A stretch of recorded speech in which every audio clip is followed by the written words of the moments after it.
daripada bulan April sampai sekarang kita dah pun screen 225,599 orang yang masuk melalui program ini.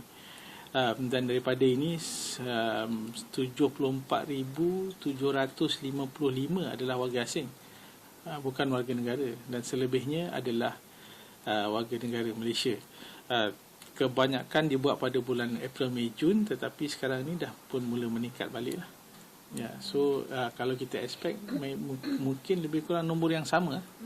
PSP yang ditawarkan sejak April menyasarkan pekerja termasuk pekerja asing syarikat dalam sektor yang dibenarkan beroperasi ketika tempoh Perintah Kawalan Pergerakan. Ujian saringan COVID-19 disediakan secara percuma kepada pekerja bagi majikan yang berdaftar dengan Perkeso. Mengenai PSP yang diperluaskan ke kawasan terlibat Perintah Kawalan Pergerakan bersyarat, Azlan berkata sejak ia diumumkan Menteri Kanan Keselamatan Datuk Seri Ismail Sabri Yaakob Rabu lalu, hampir 5,000 pencarum dari Kuala Lumpur, Selangor, Sabah, Labuan dan Putrajaya telah membuat saringan. Matlamat kita adalah untuk bantu putuskan rantaian rantaian jangkitan itu. So kalau itu boleh membantu dan kita akan teruskan. So kita pengumuman yang dibuat oleh MKN tu sangat baik sebab dia kata mulai 22 bulan semua patut buat dan digalakkan buat dan ada yang mesti buat. But for us kita stick kepada macam mana kita boleh bantu negara.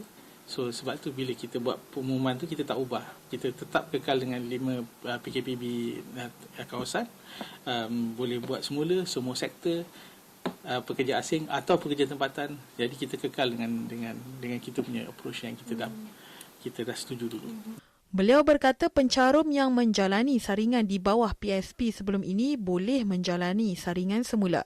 Dalam pada itu, beliau turut menggalakkan agar majikan di negeri PKPB membuat permohonan untuk pekerja melakukan saringan COVID-19. Saringan ini secara tidak langsung membina persekitaran tempat kerja yang sihat dan memutuskan rantaian COVID-19 terutama kepada sektor berisiko. Menteri Sumber Manusia Datuk Seri M. Saravanan sebelum ini berkata, majikan boleh menjalankan saringan COVID-19 untuk pekerja secara percuma melalui panel perkhidmatan yang dilantik oleh Perkeso.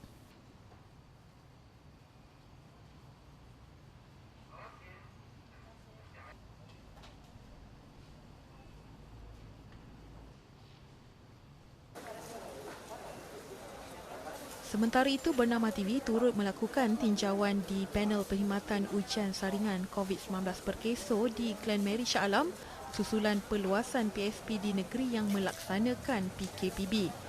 Mereka hadir membuat saringan seperti yang diminta pihak majikan selain tergolong di kalangan pekerja dalam industri berisiko. Kita orang company under Perbadangan Security. So memang dia disarankan, so kita ikut je lah yang disarankan. Saya kena buat test hari ini sebab saya kerja dekat construction. So kebanyakan construction dia tak allow untuk daripada red zone nak masuk ke site, tak dibenarkan. So terpaksa buat jugalah. Memang sekarang saya buat under Perkeso lah. Saya kerja itu bangunan daripada Bangladesh. Tak sakit. Tak ada sakit. Sikit garu saja. Pengarah BP Healthcare Joey Beh berkata, bagi memastikan tidak berlaku kesesakan, pihaknya memanjangkan waktu perkhidmatan. Yesterday onwards, we have extended our operation hours to 10 p.m. So from 8 to 10 p.m. So to accommodate the crowd and to prevent mass gathering. So with online appointment, we can prevent all this social crowding lah. Selain itu, tinjauan juga mendapati proses saringan yang dilakukan tidak mengambil masa menunggu yang lama dan setiap pengunjung turut mengamalkan penjarakan fizikal dan memakai pelitup muka. Pekerja warga asing dan juga mereka yang bekerja di sektor berisiko antara yang ramai melakukan ujian saringan, lebih-lebih lagi selepas kerajaan mengumumkan inisiatif Perkeso untuk menanggung kos ujian saringan COVID-19 ini. Laporan Zanah Nozin untuk Bernama TV.